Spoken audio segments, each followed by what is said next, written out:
उस रात ऐसा क्या हुआ था जो उस गरीब की दुनिया ही पलट गई, वो दुनिया ही बदल गई। उस रात उस गरीब ने ऐसा क्या देख लिया था जिसे अब उसकी अच्छाई होने की जरूरत आ गई है कि अब वह अच्छा दिन गुजार सकता है। ऐसा क्या हुआ था उस रात, जिस रात बहुत बारिश हो रही थी। तो इसी बात को आप जानने के लिए मैं आपको एक कहानी सुनाती हूँ, सुनिएगा। बहुत समय की बात है, किसी गांव में एक राजू नाम का भिखारी रहता था। राजू एकदम मरा कुटा कुचैला कपड़ा पहन ले रहता था। वो एक मंदिर के पीछे, मतलब मंदिर के आगे एक कटोरा लेकर भीख मांगता था। मानो राजू की दुनिया वो कटोरा ही अल्मुनिया का कटोरा था। मानो राजू का दुनिया ही वो अल्मुनिया का कटोरा ही उसके जीवन की पूंजी थी। उसके अलावा, उस कटोरे के अलावा शरीर पे फटे कुचैले मैले कपड़े थे, एक फटा सा चादर था। वो वही मंदिर के पास भीख मांगता था और वही गुजारा करता था।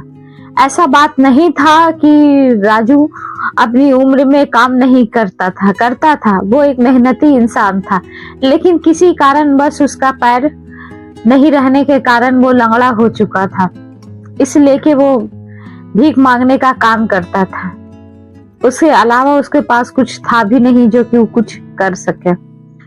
तो वो भीख मांगता था और भगवान से यही दुआ करता था कि भगवान, मुझे आप इस दुनिया में क्यों रखे हो, क्यों मुझे भीख मांगने के लिए रखे हो। अगर भीख मांगने के लिए रखे हो तो मुझे आप इस दुनिया से आप उठा लो। मुझे अब ऐसी जिल्लत की जिंदगी ना जीना पड़े जो बाबू भैया कहते कहते मुझे पैसा दे और उसके लिए मैं गुजारा करूं, गुजार बसर करूं। उसे कई साल हो गए थे अच्छा खाना खाए और अच्छे कपड़े पहने हुए, फिर भी भगवान से कोई शिकायत नहीं करता था और वो हमेशा भगवान की मंदिर पे ही बैठ के वो भीख मांगता रहता था। एक रात की बात है, मौसम बहुत बिगड़ा हुआ था।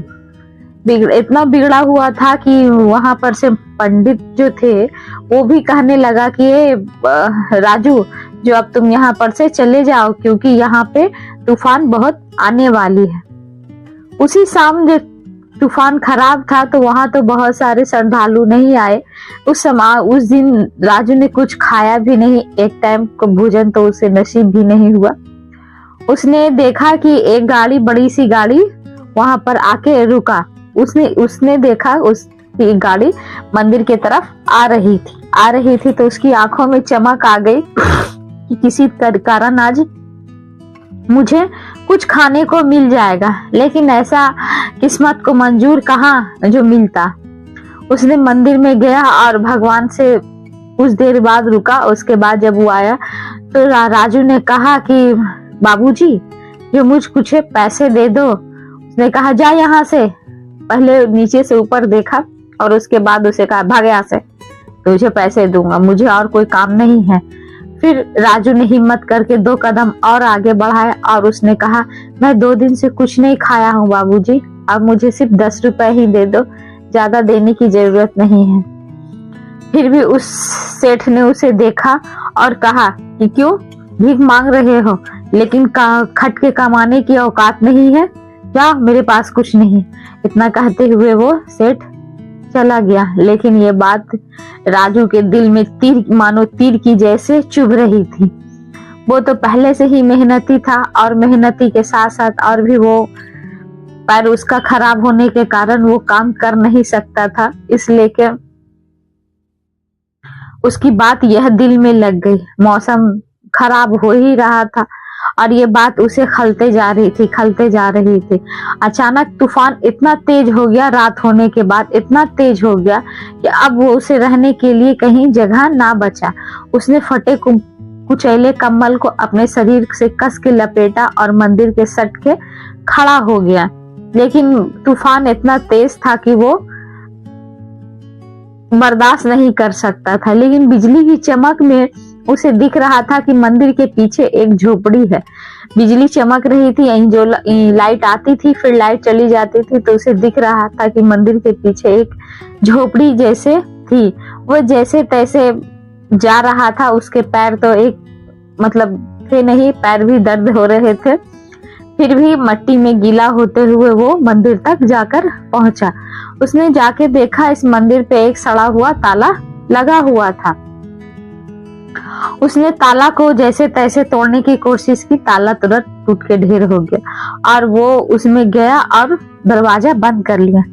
मानो राजू के लिए उस महल के जैसा महल से कुछ कम नहीं था उस समय उसके वहां रहने के लिए।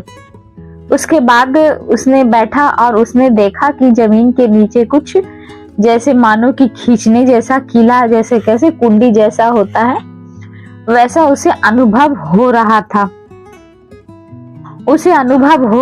उसने जब खींची तो वो मिट्टी से निकल के खींचा गया। उसने जब माचिस की तीली जलाई तो उसने देखा कि नीचे एक गड्ढा था और गड्ढे में एक कलसी थी तो उसने उस कलसी को निकाला और फिर दूसरी तीली जलाई तो जैसे ही देखा कि कलसी को जब उसने खोला तो सोने के मोहरे उससे निकला। अब तो राजू खुश भी हो गया और दुखी भी हो रहा था। खुश इस बात का हो रहा था कि उसे बहुत सारे पैसे मिल गए थे और दुखी इस बात का था कि अगर ये जान जाएगा गांव वाले तो मुझे मार देगा कि इतना पैसा इसके पास कहां से आया।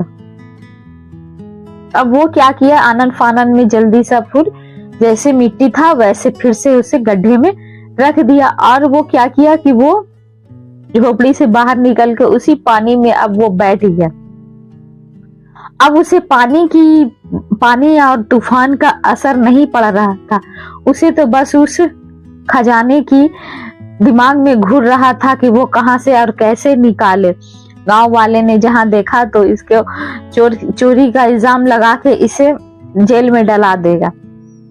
जैसे तैसे सुबह हुई।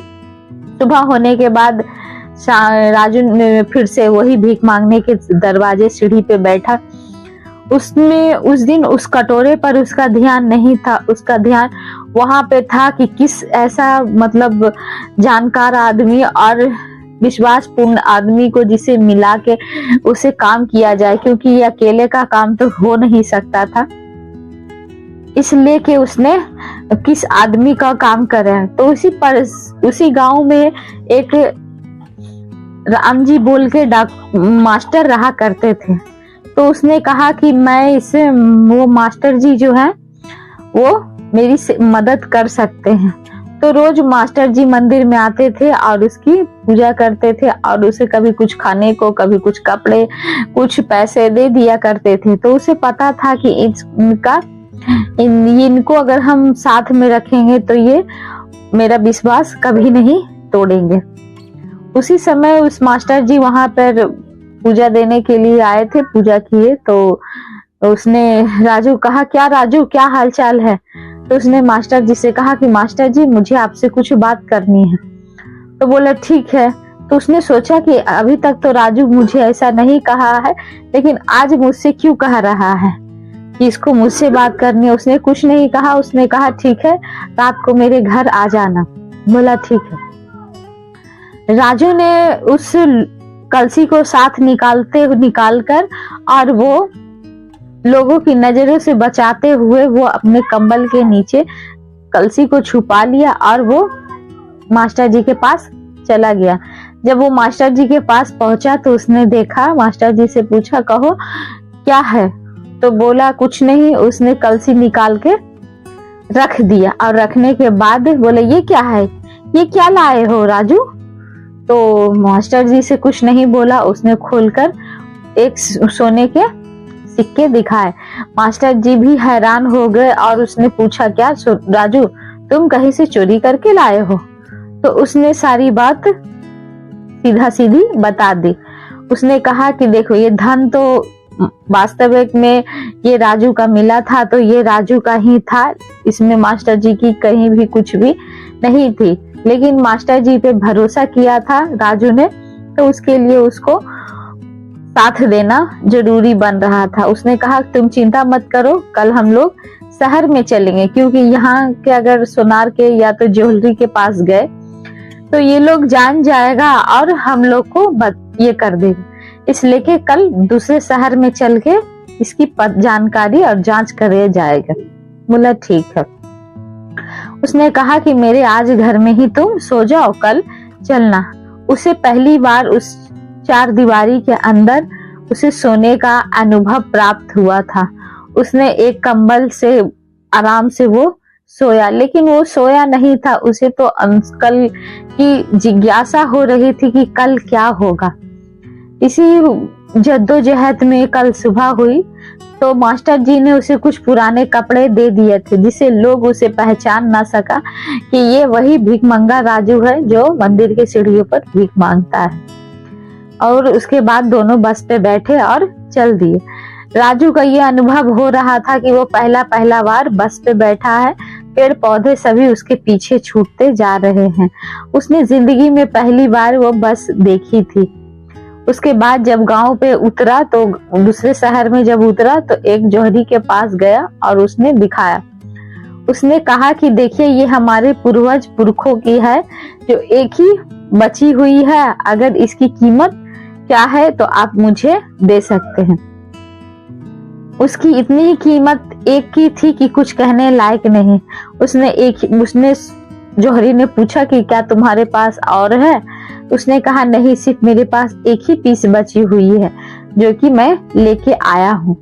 उसने कहा ठीक है। उसके बाद वो एक ही पीस लेके गया और उसके बाद राजू की अच्छी तरह कपड़े लत्ते ये सब वो सब पहनाए और उसने राजू के मानो जैसी खुशी का ठिकाना ना रहा, उसे अपनी दुनिया को बदलते हुए देखते हुए। उसने कहा कि तुम क्या करना चाहते हो इस पैसे का? बोला कि कुछ पैसे तो कैसे क्या करे, घर द्वार अगर तुम्हारे बनाने की जरूरत हो तो ऐसा करो कि तुम स्कूल में माली का काम करो और उससे जो सैलरी मिलेगी और मैं इसे तुलसी के चौरे के नीचे छुपा देता हूँ। मैं हर महीने इसमें से एक एक सोने के सिक्के निकाल के हर महीने दूसरे गांव बेच दूंगा और तुम्हारा जितना भी पैसा रहेगा मैं बैंक में डालवा दूंगा। इससे तुम्हारी पास जमीन पैसे हकीकत में हो जाएंगे, तुम्हें कोई मना नहीं करेगा। इसने वैसे ही गांव में स्कूल में काम किया और वो करने लगा। उसके बाद जो राजू कभी फूल को दूर से देखता था, आज वो उसी फूल को देखभाल करता था। अब बच्चे उसे बड़े प्यार से बड़े इज्जत से बुलाते थे, राजू काका बोल के बुलाते थे। राजू के लिए यही सबसे बड़ा सम्मान की चीज था कि उसे अब सम्मान से देखा जाता। वो सोने की पैसे से ज्यादा अहमियत उसे इज्जत प्यारी थी। वो सम्मान से अब जीने लगा था। उसके बाद कुछ पैसे जब हो गए तो उसने कहा कि राजू अब तो तुम्हारे पास पैसे हो गए हैं तो ऐसा करो कि घर अब तुम बना लो। उसने कहा नहीं, मैं घर नहीं बनाना चाहता हूँ, जो मेरे जैसे बहुत भूखे रहते हैं।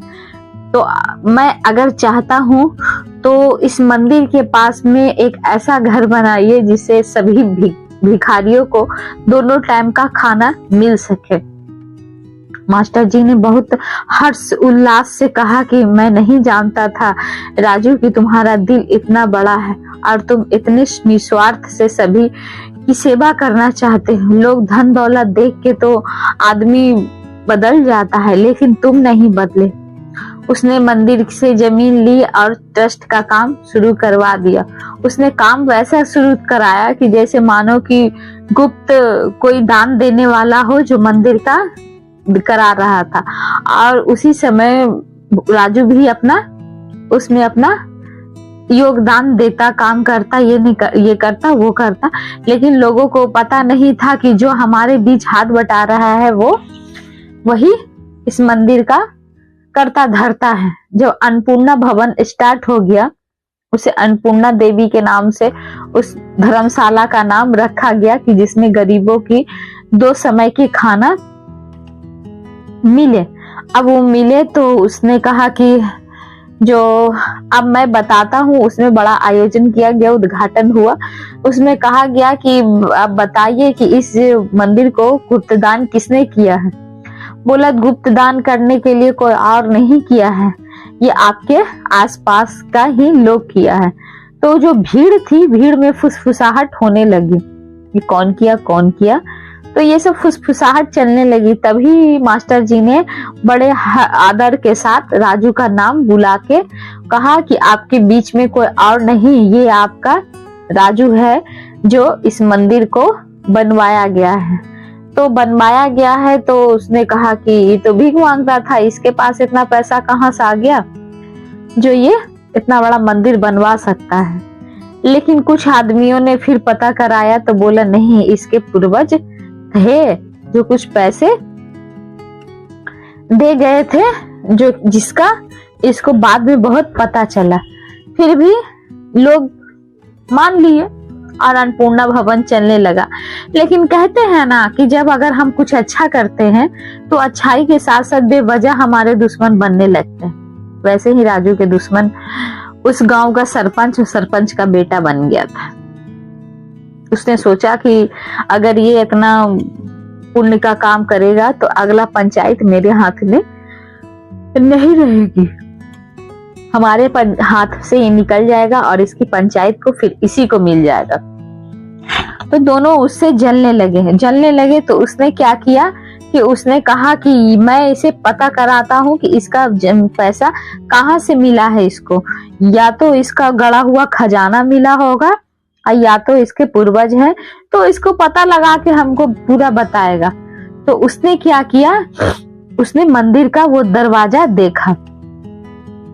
देखा, उसमें देखा कि मट्टी उथल पुथल हुल थी और ज्यादा दिन के नहीं थे। तो उसको विश्वास हो गया। उसने सरपंच का बेटा कहा कि पिताजी, जो है राजू, ये इसको कहीं और नहीं, इसको गड़ा हुआ खजाना मिला है मंदिर से। उसने कहा ठीक है, लेकिन उससे भी ज्यादा शैतान उसका पिता था सरपंच। उसने कहा ऐसे मत करो, मंदिर में भव्य पूजा जिस दिन होगी उस दिन इस पे चोरी का इल्जाम लगा दो, और चोरी का इल्जाम लगाने के बाद इसको सबके सामने इसे गांव से निष्कासित कर दिया जाएगा। बोला ठीक है। जब मंदिर में पुराने जेवरात निकाले जा रहे थे माँ का, तो उसने निकाला और उसके सरपंच के बेटे ने उस माँ का हार चुरा लिया, जो कि अभी एकदम पास में ही था, जो कि चुरा लिया। तो उसने क्या किया कि राजू को घर के जाके पलंग के नीचे छुपा दिया। छुपा देने के बाद पंडित जब वहां पे आए तो उसने कहा अरे कहाँ गया माँ का हार, कहाँ गया। तो लोग कहने लगे कहाँ गया। तो सभी लोग सरपंच झूठा नाटक करते हुए वो आया और कहा कि कहाँ जाएगा, ये नया सेठ बना है, राजू इसी ने चुराया होगा। तो लोगों के बीच में कहते हैं ना कि जब 100 अच्छाई आप कर लीजिएगा, उस पे एक गलत आपकी अगर परछाई मिलेगी तो आपको सभी को झूठा बना दिया जाता है। लोगों ने कहा हो सकता है पहले ये गरीब था, आज अमीर हो गया है, इसी कारण से हुआ होगा। सभी ने कहा चलो इसके घर की तलाशी लिया जाए। लेकिन मास्टर जी ने कहा कि क्यों इसके घर की तलाशी क्यों लेनी है, क्योंकि पंडित ने कहा, मतलब राजू ने कहा कि नहीं जाने दीजिए इसको। हो गया, सभी लोग इसके घर की तलाशी लिया लेकिन कुछ नहीं मिला। लेकिन पंडित का जो सरपंच का जो लड़का था उसने कहा कि काहे नहीं मिलेगा, बिल्कुल मिलेगा, वो पलंग उठा के देखो उसके नीचे होगा, क्योंकि उसने तो रखा था। उसके बाद उसने रखा था, उसको मिला नहीं तो उसने आश्चर्य हो गया कि उसको कहाँ से मिला। तो उसने कहा, उसने थोड़ा देर बाद जब सब निकल रहा था तो बाहर से एक बच्चा बुलाता ओ चाचू। तो सभी लोग उधर घूम के देखता है कि माँ का हार उसके हाथ में है। तो उसने कहा कि तुम्हारे पास कहाँ से आ गया। उसने कहा कि मेरे पास जब भगवान का हार सरपंच का बेटा जब निकाल रहा था तो उसकी जेब से गिरने की बजाय वो मंदिर के खिड़की पर ही अटक गया और मैं उठा लिया। तो सभी लोग समझ गया कि ये सरपंच का बेटा और सरपंच दोनों राजू को गलत साबित करना चाहते हैं। उसके बाद हुआ क्या कि कहा कि अब क्या करोगे राजू, अब तो सब कुछ ठीक है, अब तो तुम्हारी इच्छा सब पूर्ति हो रहा है। लेकिन राजू ने कहा कि नहीं सरपंच जी, एक काम और करना है। तो बोला क्या है, बोलो। बोला कि देखिए हमारे गांव में बहुत सारे जो लोग हैं वो बीमारी के कारण मर जा रहे हैं। तो बीमारी के कारण जब मर जा रहे हैं तो उसके लिए एक अस्पताल खोलना है। बोला अस्पताल खोलना है तो फिर जमीन कहाँ से लाएंगे। तो मंदिर के पास कुछ दूर चलने के बाद एक बड़ा सा प्लॉट खाली था। तो उसने कहा कि ये मंदिर में वो क्यों देगा। तो बहुत बार मंदिर के जो जिसका जमीन था उसके पास गया, पैसे कौड़ी की बात हुई, लेकिन उसने नहीं माना, कहा नहीं हम नहीं देंगे। तो एक बार राजू ने अकेले गया और जाके वहां खड़ा हो गया तो उसके दरमान जो थे उसे भगा दिया यहाँ से, बोला जाओ यहाँ से। बोला नहीं जाएंगे। उसके बाद जब सेठ वो आया ठाकुर, तो उसने पूछा कि कौन है, और यहाँ बोला वही सरकार जो जमीन के लिए आपके पीस में आगे आता है जो उसी। तो बोला ठीक है बुलाओ। बोला क्या कहना चाहते, मैंने एक बार मना कर दिया कि जमीन नहीं बेचूंगा तो नहीं बेचूंगा, क्यों मेरे पीछे पड़े हैं। बोला जमीन नहीं बेचना है मत बेचिए महाराज, लेकिन आपको एक कहानी सुनाता हूँ, सुनिएगा। एक समय की बात है, एक बेटा अपनी माँ को लेके जा रहा था, रास्ते में उसकी माँ बहुत बीमार थी। अब वो रास्ते में उसकी माँ ने दम तोड़ दिया। क्यों तोड़ दिया, क्योंकि हॉस्पिटल बहुत दूर था, अस्पताल बहुत दूर था और वो लड़का लेके जा ना सका। वो लड़का कोई और नहीं मैं था और वो बूढ़ी औरत कोई और नहीं मेरी माँ थी। तो क्या आप चाहते हैं कि ऐसा हो। ऐसा बात होते होते राजा का मन, मतलब सेठ का मन पिघल गया। उसने कहा ठीक है जाओ दे देते, जाओ जमीन बनाओ। बोला मैं जमीन तो बनाऊंगा, अस्पताल ही बनाऊंगा, लेकिन उसके ऊपर आपका नाम त्रिभुवन अस्पताल रखूंगा। उसके बाद उसने जमीन में रखा और बहुत जोरों शोरों से काम स्टार्ट होने लगा। उसके बाद फिर उसने सब कुछ किया, उसके बाद से फिर बना। और जब देखा कि बड़ा अच्छा हॉस्पिटल बन गया है, तो जब सेठ आया उद्घाटन करने के लिए, तो उसने देखा जमींदार कि उसके त्रिभुवन नाम का नाम ऊपर से माथे पे लगा हुआ था।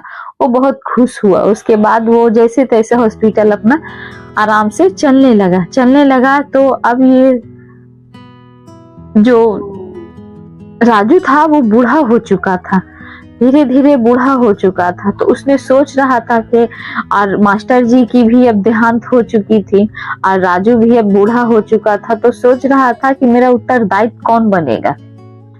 तो उसने पता लगाया और कहा कि हॉस्पिटल मतलब अस्पताल में मीन्स बहुत सारे हैं, तो ऐसा क्यों नहीं करते हैं कि बोल देते हैं कि उसको कि जमीन को हम अपना ट्रस्ट के नाम पे कर देते हैं, अगर जो निस्वार्थ से सेवा करेगा वो हमारा उत्तरदायित्व बनेगा। तो उसने कहा कि ठीक है देखते हैं कौन है। तो उसने वैसा ही ऐलान कर लिया कि मैं जमीन को ट्रस्ट के नाम कर दूंगा, सरकार अब इसको चलाएगी। बहुत सारे लोग फिर आने जाने लगे कि मैं आपका उत्तराधिकारी बन जाऊंगा, मैं आपका उत्तराधिकारी बन जाऊंगा। तो उसने कहा कि नहीं, जो अभी आप नहीं बनिए। उसके बाद सभी से लोग से जब बातें हुई तो किसी ने नहीं माना। तो एक उस हॉस्पिटल में रमेश नाम का व्यक्ति काम करता था, जो कि उसने कहा, सभी लोग जब ये जा रहे थे कह रहे थे कि मैं कर दूंगा। तो रमेश से राजू ने पूछा कि क्यों, तुम्हें कोई दिक्कत नहीं है अगर सरकार के नाम से चला जाएगा तो उसने कहा कि नहीं मुझे कोई दिक्कत नहीं है, जो मैं तो बस यहाँ दीन दुखियों का सेवा करने के लिए आया हूँ। मैं सेवा करके, चाहे ट्रस्ट किसी का नाम पे रहे, मैं उसी का सेवा करूंगा। तो उसने कहा ठीक है, जो मुझे इस ट्रस्ट का उत्तरदायित्व मिल गया। अब अन्नपूर्णा भवन भी चल रहा था और बहुत सारे ट्रस्ट, छोटे छोटे स्कूल फील्ड में बहुत सारे राजू ने खुलवा लिए थे, बहुत सारे काम कर चुका था। तो उसने कहा कि अब ये सारी जिम्मेदारी एक व्यक्ति को देना है जो कि भरोसेमंद हो, और भरोसेमंद वो मुझे रमेश मिल गया है। मैं सारी प्रॉपर्टी जितने भी है मेरे, मैं सिर्फ राजू के नाम कर देता हूँ। और करने के बाद वो कुछ दिन बाद वो सुखपूर्वक राजू की मौत हो गई।